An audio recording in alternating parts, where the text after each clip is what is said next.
Hey everyone, welcome to the B-Rad podcast. My name is Brad Taves. Today is episode number 5, and today's talk is called Problems Are Not the Problem. Enjoy.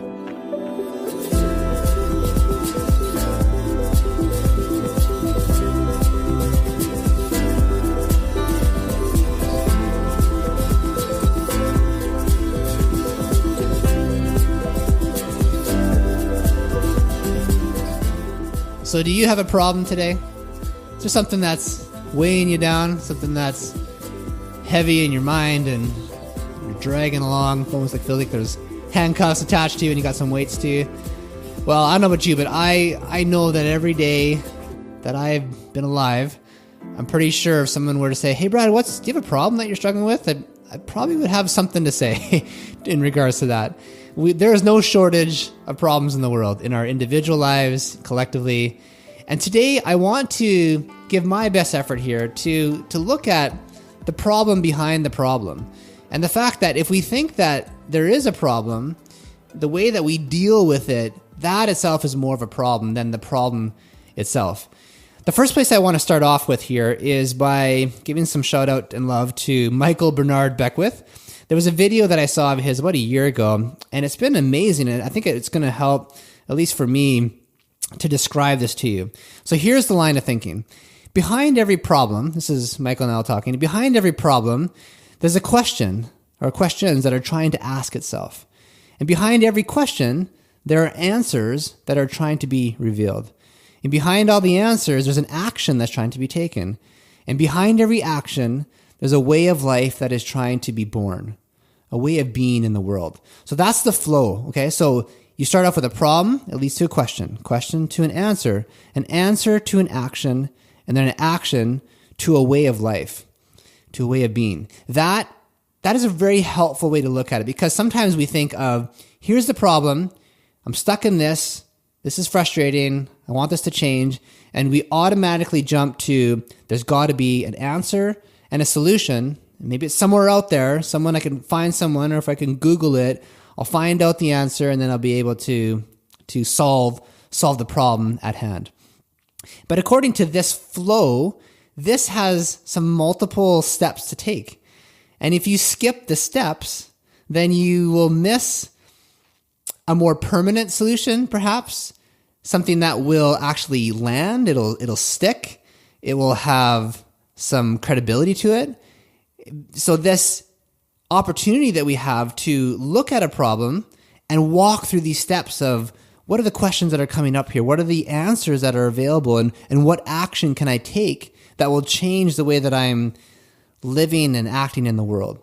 So there's a flow to this. It's like a filter, right? Almost you have dirty water and you have a filtering unit, and you take the water and it runs through the filter, and over time, however long it takes, you end up with this clean water to drink. You couldn't drink it before because it was mucky, dirty, polluted, but now that you've filtered it, you can have something that's going to be good for you. So I think this flow, and I'm going to reference this today, is helpful for us to look at this problem that we have and how to deal with problems. So let's look at the first part of this. So you got the problem. And the first one after that is there's a question that's trying to ask itself. It's in the problem itself. There's a question that is trying to emerge. So let's take a look at it from, first of all, a pure fact that you are trying to find. This is an easy one, right? So let's say you have a problem. You are wanting to purchase something. So just recently, I made a decision to buy a better microphone to do the podcasting. It's not this one, although this is a good one that I rented. So I did some research. I'm like, okay, where's a good podcast mic or a good quality broadcast kind of microphone? And I did all this research online. I finally made a decision, and I was looking, because my question was, what's out there that I can purchase within my budget that I feel comfortable with, that'll capture good quality? And I found an answer based on everything that I was looking for. And then I took action. I actually had to purchase it from Amazon. Yeah, Amazon. And then that is, once I get it, then it becomes, I use it. It becomes interactive with my way of life, and I'm able to integrate that. So this, when we are looking for pure information, we're looking for facts, we want to know what things cost, we are looking for what day of the week our garbage needs to go out, or what bin needs to be put out there, we can find that information. We have almighty Google. He knows, or she knows much, right? And we are grateful for this amazing search engine that allows us to tap into the database of human consciousness that is out there to give us what we are looking for. Super helpful, right? We're so indebted to this. It's absolutely amazing. There's a limit on that. There's certain things that Google will not find for you, and it's more of a self-discovery. It's more of an opening up to other things beyond just what a Google search can give you, but it is very helpful if we're looking for pure information. So that's the first kind of filter. The next one would be a disempowering question. And this is where Bernard Beckwith lands, is that if we have a problem in our life, something's not working well in your marriage, in your career, in your sense of purpose and relationships, sometimes the questions, or oftentimes the questions, can be very disempowering questions. And they sound like this: who's at fault? Who's to blame? Who's responsible for making this happen? Why me? Why are they doing this to me? Why am I the victim here? Those kind of questions are not helpful, but they are questions that we jump to automatically. We want to place it on someone else. It's almost like we've got a flashlight in our hand, and we're saying, here's the problem that I'm in and that I'm a part of, and I'm going to search out who's responsible for this. And so we go and we are on our witch hunt to find out who it is. And these kind of questions, the answers that we're looking for, we will probably find quickly, right? The person that, if I'm angry and I'm upset and frustrated, then the person who made me upset and angry, I'm going to put responsibility on them.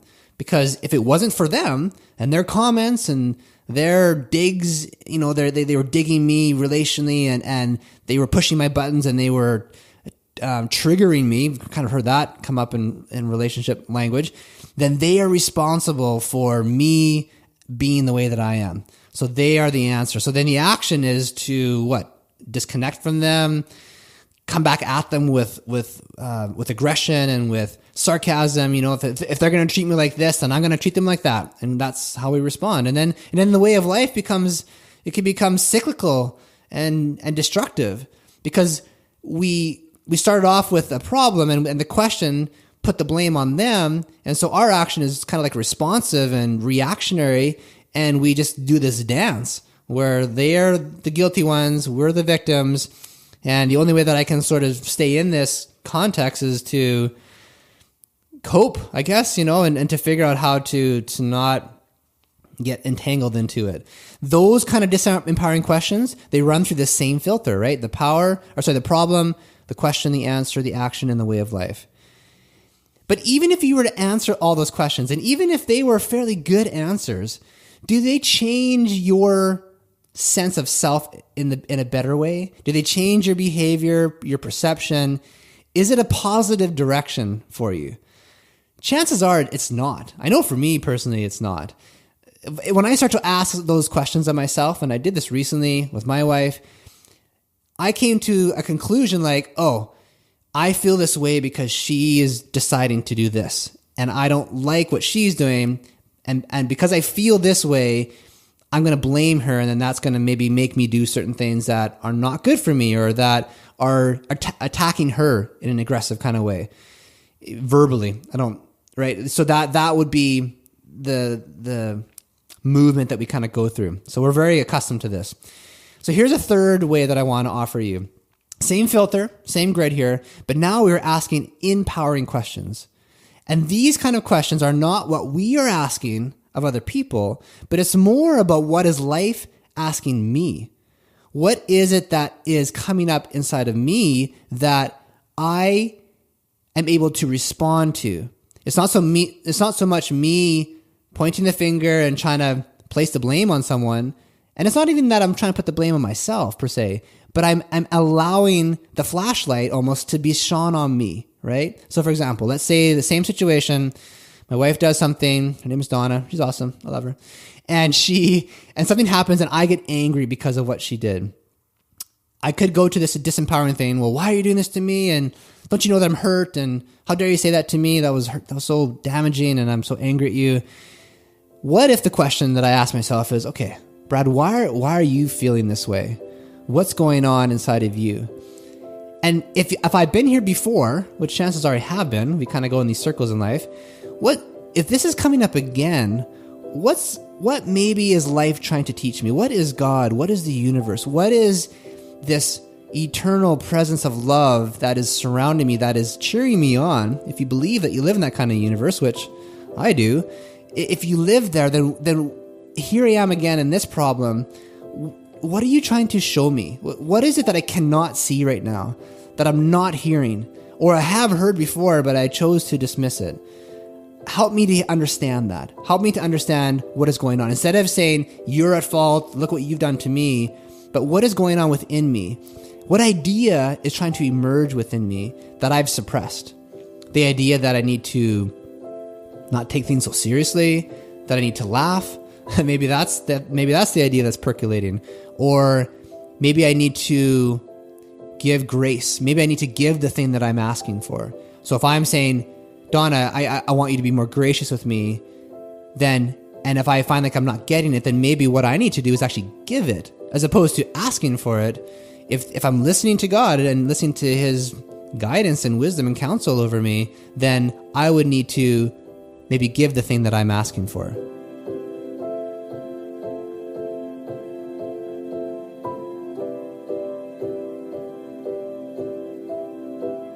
Those are the empowering questions that we take through this grid, and we come to possibly, hopefully, better answers that are more grounded and rooted in truth, right? Not so much like working for the facts that require effort, but come to us in an effortless manner because we are submitting to the truth. We are listening now.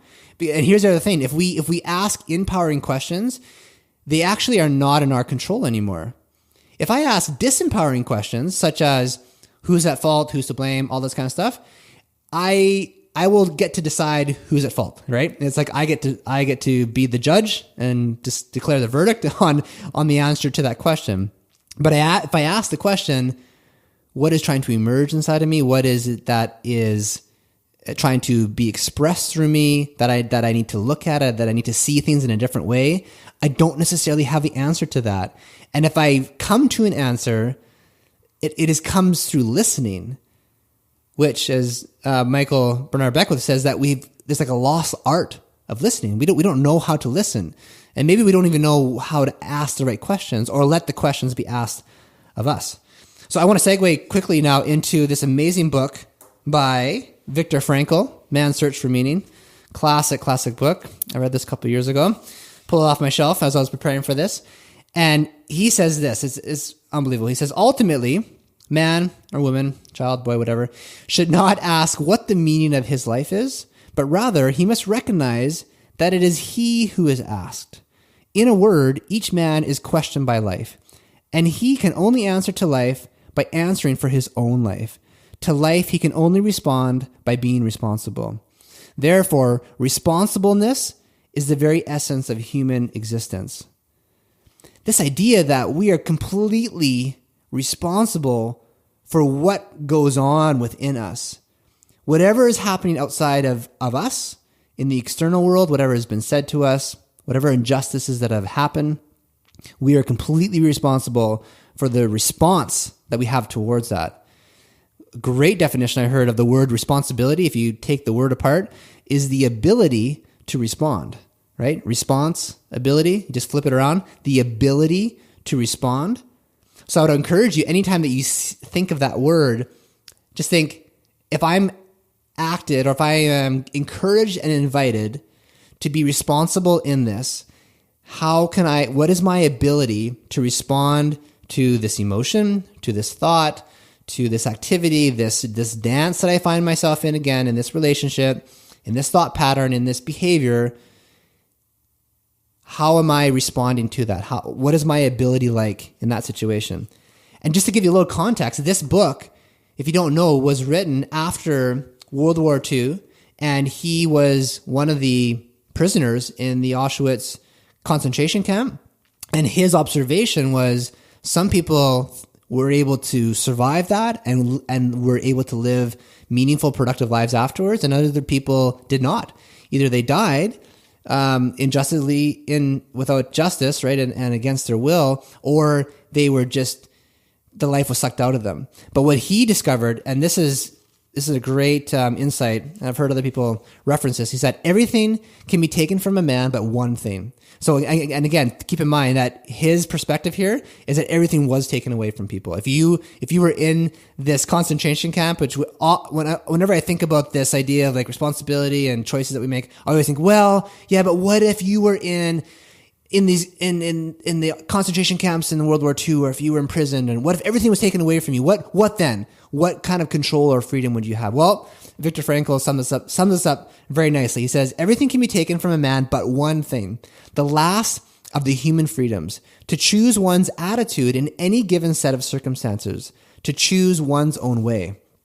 That is so super powerful for us to realize that we do have the ability to decide what we will make of the circumstances, of the events, of the problems, okay, of the problems that come up in our life over and over again.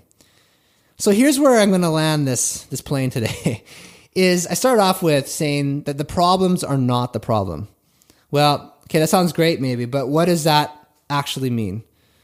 Well, the problem, get it? Are you ready for it? The problem is me. The problem is you.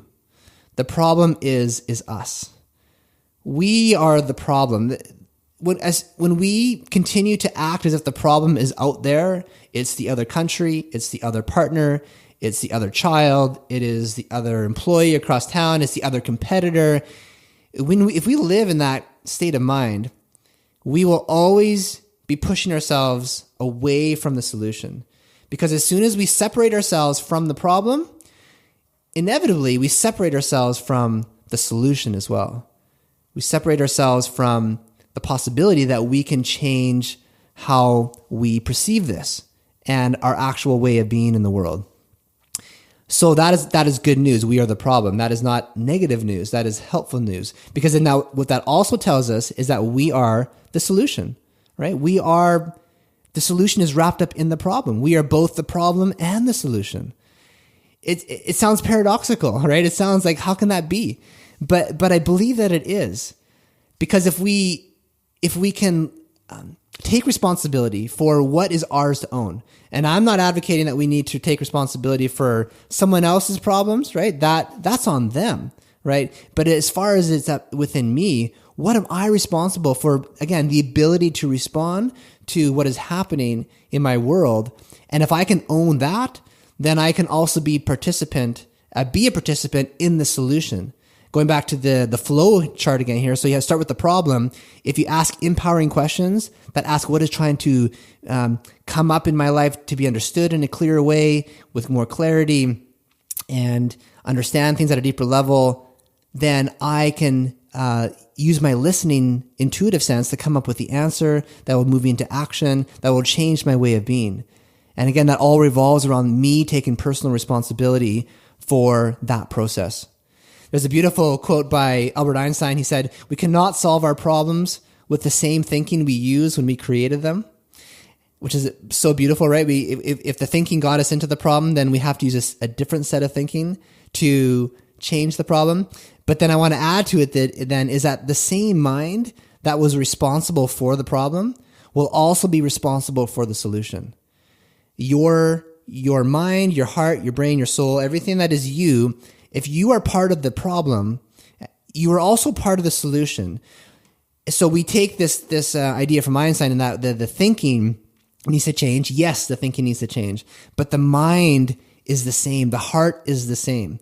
Another example would be you get diagnosed with cancer or some sort of disease. Your body carries the sickness and the disease, but your body also carries the keys for health, for overcoming it, for finding health on the other side. We don't want to discredit the same facilities, the organism, the faculties that we have that might have gotten us into the problem. They are the same raw material that will help us move through the problem. not to run away from it, not to try to distance ourselves from the problem itself, but to realize that it is in me, I am part of this, but the solution, the way of being, the actions that I want to take, the answers that are helpful, that are going to lift me up into a more positive place so that I can interact with the world in a better way, they are also residing inside of me. So we try not to separate ourselves from the problem and the solution, because in the end, the problems are not the problem, but the problem is how we deal with the problems. And I am the problem, but I am also the solution. It is all wrapped up into one big, messy bundle.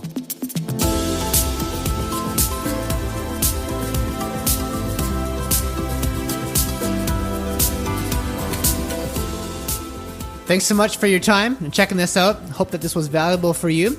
If you want to connect with me further, you can find me on Instagram and Facebook, as well as my own personal site, which is spelled BradToews. Hope to hear from you soon. Much love.